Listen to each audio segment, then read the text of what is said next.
कौन हा बुलाए, मोर जैसे परी मोर दिल मा समाए।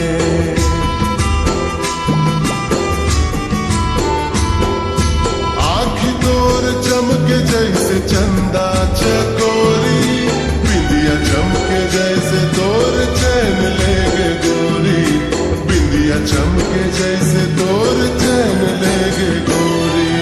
अप्सरा अप्सरा मोर दिल के अप्सरा, दिल लगे चोरी चोरी मोर दिल के अप्सरा, दिल लगे चोरी चोरी मोर दिल के अप्सरा।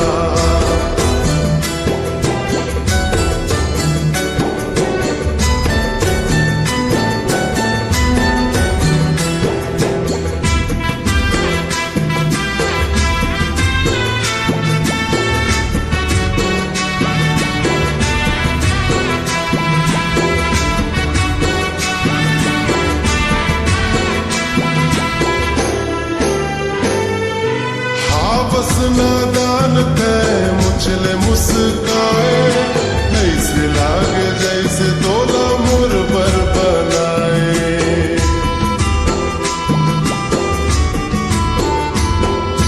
रद्दा के काटा ला फूल ते बनाए, धीरे धीरे अप्सरा मन लाते भाई, धीरे धीरे अप्सरा मन लाते भाई।